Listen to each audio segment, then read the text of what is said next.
Hey everybody, I'm back. It's Scott Gold. Today I am at Dairy Queen having a blizzard of some sort. It's the blizzard of the month, some kind of peanut butter, something or other. It has something crunchy in it. I probably should have taken better note of the name of it. Damn. I'll try to look it up online and post it in the title. How about that? Making me think about, you know, the end of summer and growing up.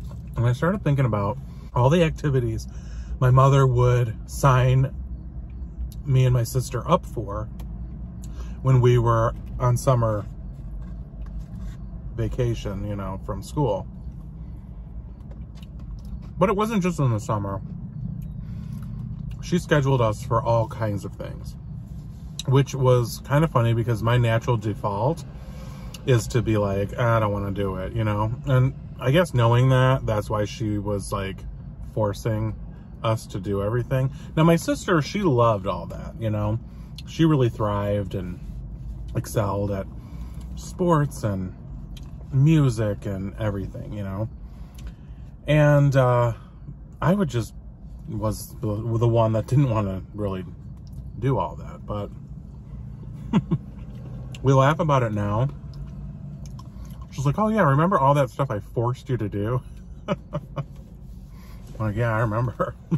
I mean, the list was long and distinguished. It was music classes, it was tennis lessons, golf lessons, art lessons. I even think there was croquet lessons once at the country club. There was even polo. Oh, that was a big mistake. Yeah, I am terrified of horses, so no. But yeah, all kinds of lessons, and in particular, music. Now, my sister, there's a lot of music talent in my family history. My grandfather was a professional musician. And my sister really inherited like all of those genetics. As a matter of fact, today she is a classically trained musician. She's an orchestra conductor. She's in a rock band on the side. All kinds of things, you know. It's like from one extreme to the other, you know, from the classic, you know, classically trained musician, orchestra conductor, to percussionist or a drummer in a rock band. I'm very proud of her, but it got me thinking about the music lessons and how that all started. And I can read music, you know, I am capable, but I just don't enjoy it. And after high school, I pretty much stopped any form of music, and I've never picked it up again, you know? But it started when my sister was really little, and she's 4.5 years older than I am. So she had an interest in guitar at a very young age. And so my parents bought her a guitar and everything, and they went to go take lessons, and the music teacher said, well, she's just too young for this. She's not going to be able to play the chords, you know, she doesn't have the dexterity or strength or whatever, but she really, really wanted to play. So he said, well, what would be best is for you to get her started on piano, because anyone can play that. It doesn't take any special dexterity necessarily like you do when you play the guitar. And then in a few years you can come back and we can start giving her guitar lessons. So My sister probably wasn't all that interested in the piano, but it didn't matter, you know. She wanted to play something. So my mom started asking her, you know, girlfriends who their kids were taking piano lessons from. And this woman was recommended by a couple of, well, maybe only one neighbor whose son and daughter were taking lessons from this woman. Now, she taught the lessons out of her house, and she gave my mom the woman's contact information, and she set an appointment for my sister. And our neighbor said, I want to warn you though, she is a little, a little odd. Okay, a little odd. All right, well, she's a little messy is what she described. Okay, a little messy. We pull up to this house. It looked normal from the outside. She opened the door. It was like a freaking pig pen. There was nowhere to sit because there was stuff piled everywhere. She had wild hair, was real like excitable. And the thing that we saw first was in her dining room, she had a pen with live chickens. I thought my mom was going to turn us right around and walk out. But, not wanting to be rude, she stayed. And the woman was very, like, aggressive, I remember, you know. She wasn't like one of those sweet teachers that's real patient and kind. She was real, you know, aggressive. And I know that more now because I ended up taking lessons from her too, and there's plenty to tell about that. But that wasn't for several years. A number of years. So the place was so messed up. And we continued to go, but I just remember it was like she had couches. Like, the house must have been nice at one time. And I don't know if she began hoarding and it just fell into disrepair, because she had, like, the furniture was nice. It was covered in plastic, which was really strange. And, like, a lot of things were broken. Like, I don't think the air conditioning worked. So I just remember being there in the summer, having to sit on this plastic covered couch and just, like, roasting. And she would be like, oh, what do you mean there's nowhere to sit? And she would, like, because I remember my mom being like, okay, well, sit down. And I'm being like, I'm a little tiny kid, right? And I'm like, there's nowhere to sit. And then she'd be like, the woman, the teacher, Mary was her name. She'd be like, what do you mean there's nowhere to sit? And she'd, like, grab a big heap of crap, throw it on the floor, and be like, sit there. And I'd be like, oh, okay, you know. So she was real weird. But she knew what she was doing. She had a doctorate, or no, at that point, a master's degree in music education. She wasn't just, you know, some nut. Well, she was, but she was an educated one, at least. She later became a doctor in music education. So she was accomplished. She was a singer. She was a pianist, or a violinist, all kinds of things. So then she started to get even more wacky. Now,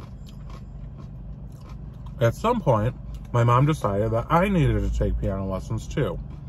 I really had no interest. But she's like, yeah, you're taking piano lessons. So I had to go to these. Now, because I wasn't particularly interested, I wasn't really all that interested in practicing either, so I wasn't all that good. But this woman had like exacting standards.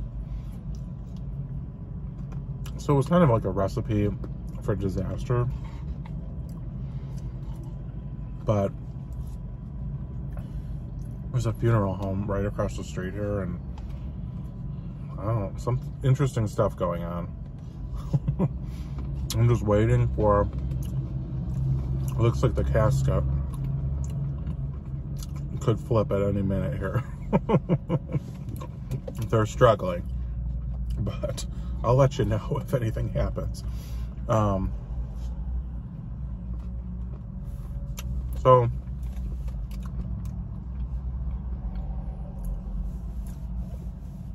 she starts having marital problems, Mary and her husband, and they have 2 kids, and of course they're in, like, you know, every kind of music recital. And I think this Mary woman also taught dance, which was really odd because she was not a small woman, you know, and it was like all kinds of rhythmic dancing and gymnastics and stuff. And it's like, how do you teach that when you couldn't possibly do any of that stuff? It was kind of like an Abby Lee Miller situation. And I remember sometimes there wouldn't, like when my sister was doing her lesson, and either I wasn't taking lessons yet, or I was waiting for my lesson to begin after hers, she'd be like, why don't you just go down to the basement? And I'm like a little kid, you know? So it's like, why? You know? And it's like, well, there's no place, you know, to sit in here, and I'm trying to teach your sister, you know, whatever the excuse was. It was like, I'm supposed to go down to the basement? And my mom would still be there. I don't know why she didn't step in, but she'd be like reading a book or something. So I remember on this one occasion, she sent me down to the basement, and there was no furniture. It was like an unfinished, like, kind of a basement where, I don't know, they just had like carpet on the floor, but like the walls were unfinished, and excuse me, there was, you know, tons of stuff. And she had it like a dance studio, and apparently where she would teach group lessons for violin. So there were no toys. I was a little kid. There was no television. There was nothing to do there but get into mischief, right? So there were these really funky looking chairs, and I didn't know what they were. I know now they were these kinds of chairs that you sit on if you're playing the violin. I don't know how to explain it, but it was on wheels. You kneeled on it, and then there was a part in the back where your butt kind of like, I don't know, rested against or something. It was very strange. I can't really describe it, but it was like nothing you've probably ever seen before. So it was a chair. You could tell it was a chair, but it's like, how do you sit on this? So here I am, you know, I don't know, 2nd grade, something like that. So I sit on the chair. Okay.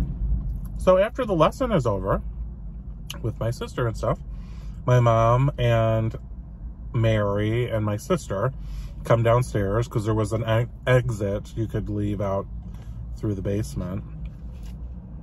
And apparently I was sitting on the chair improperly. But there was no couch, there was no normal chairs, and there was nowhere to sit. So I was just sitting there, minding my own business, like not doing anything. She comes down the stairs and she's like, what are you doing? And I'm thinking like, I'm the only one here. Who is this bitch talking to? I'm like, nothing. I'm just sitting here. And my mom's even looking like, what's the problem? You know? She's like, you're sitting on that chair all wrong. You're gonna break it.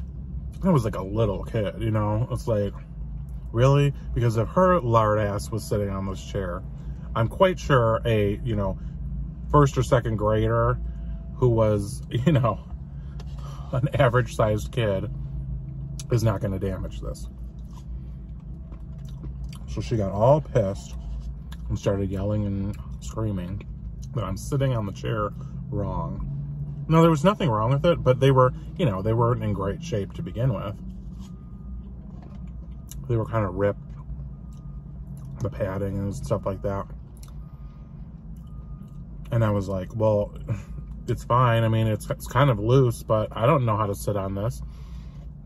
So she's like, well, if it's, you're going to have to pay for this. It's like, who says that? It's like, if this thing breaks while I'm using it, then actually, you're in for a lawsuit because I'm within your home. And that's the insurance agent in me. I used to be an agent.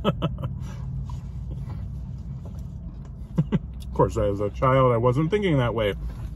As an adult, you would have, I would have owned that fucking house if you weren't insured properly. So, she ends up having marital problems. So, it turns out that the house was actually owned by her husband's parents who lived next door. And they owned, you know, they bought that house for their son when I guess he got married or whatever. I think Mary thought she was just going to take him to the cleaners, you know, and get the house. And then it was like, oh, whoops. The house is in his parents' name. She couldn't touch it. So now she had to find her own place. But she had, you know, her sources of income were very limited because she taught music lessons and, you know, he was the one that was the financial support to the family, not her. So she ended up being very educated and everything, but had a very, probably, small income. So she ended up pretty much leaving with her town car, her Lincoln town car, and all the crap that occupied this house. Boxes and boxes of garbage. You know, I don't even know what that stuff was, you know, knickknacks, dust catchers, books, just, you know, stuff that you look at and just like, throw it out, you know, you don't need it. So she ends up renting a house. And then she was going to teach her music lessons there.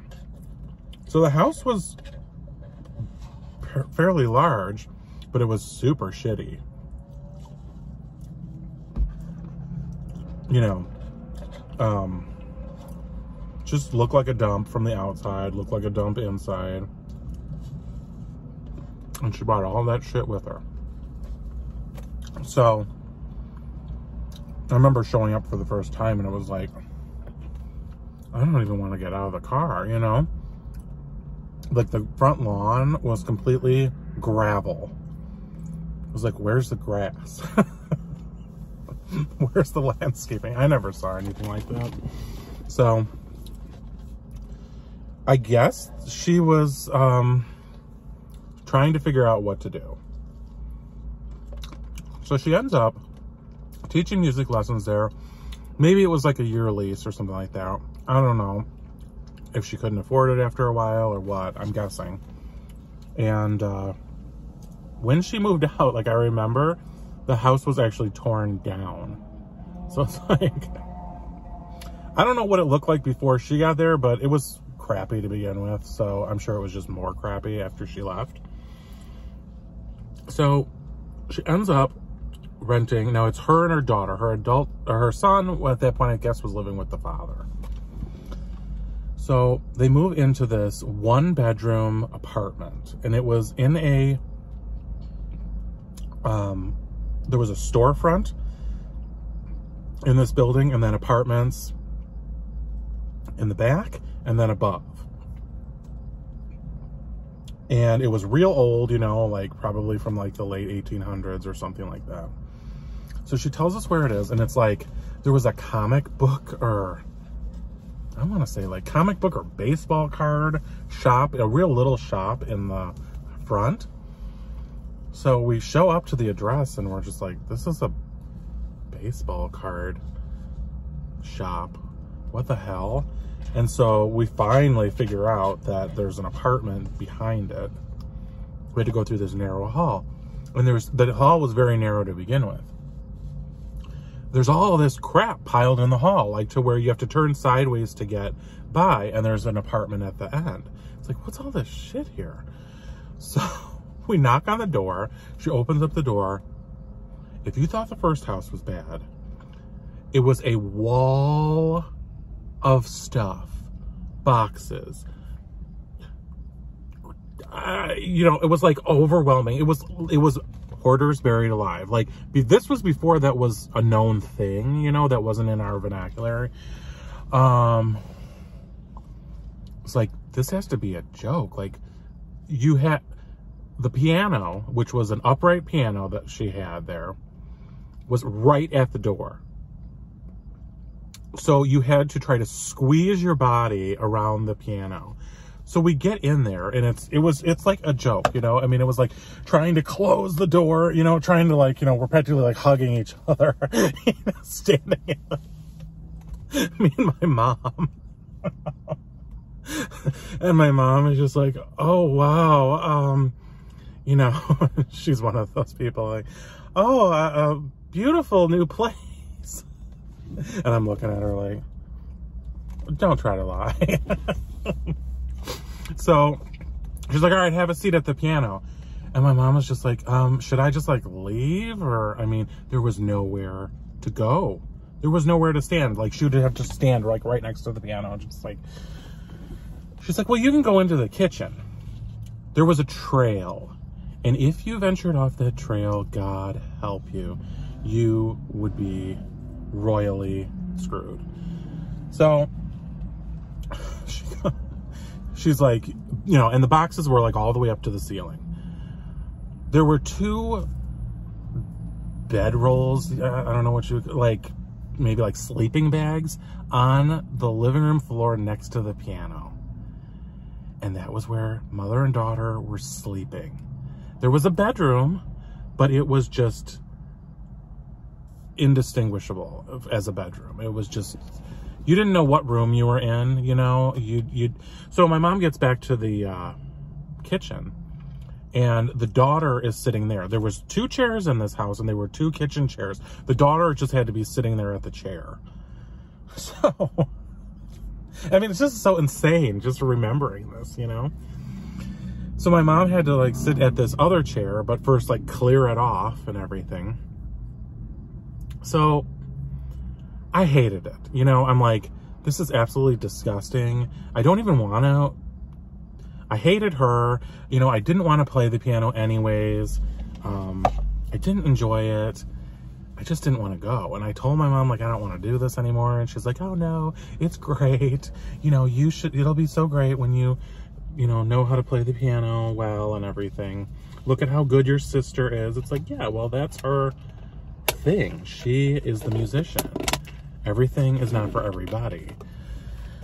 So it came to pass that this woman, Mary, would have a recital every year at least, maybe more often than that. But, you know, you weren't always, I guess, eligible or whatever. My sister had been in many of them, and I never was, and I wasn't going to ask any questions. I certainly didn't want to be in it, you know. Well, this particular time she tells me that we're having this recital, and she's talking about it, and she's like, so you're going to be in it. And I'm thinking, shouldn't that be optional? Like, what are you telling me I'm going to be in your recital? Like, I don't want to be in your recital. And I told her that. And she's like, all of my students are in my recital. That's how it is. If you were a student of mine, you are in my recital. So I definitely, there was a lot of kids that she taught because I had seen the recitals when my sister had been in them that were a lot younger.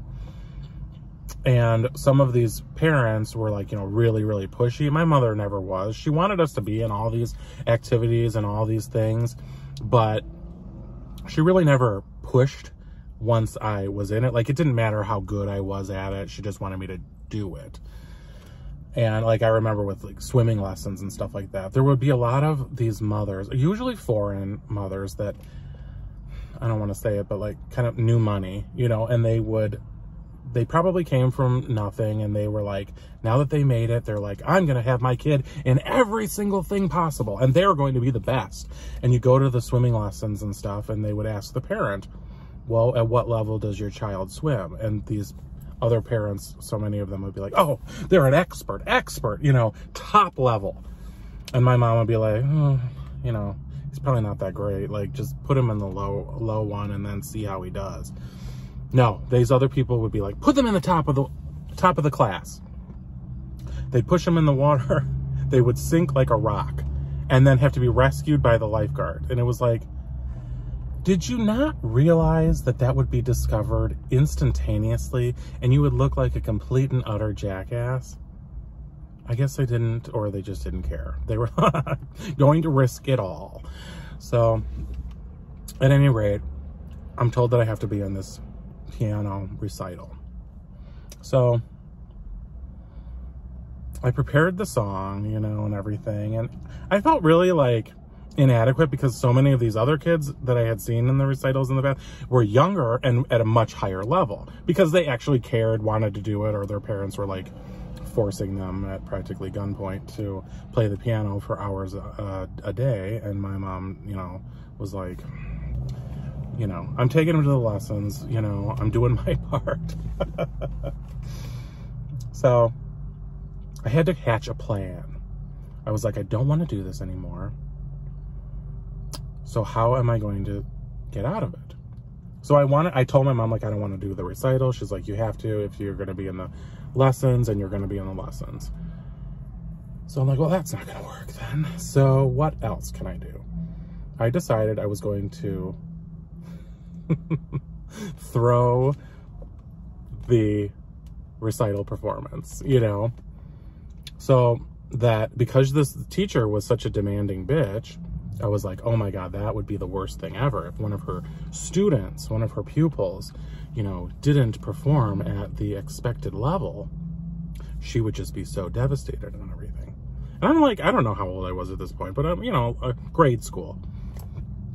So everyone is like performing one by one, and it's my turn and my name is called and everything. And, you know, I'm nervous to begin with, but I'm even more nervous because now I'm thinking like, am I really going to go through with this? Like, am I going to do this? You know, this is going to be really embarrassing, but I'm like, on the other hand, I can probably get out of doing these lessons. I was hoping.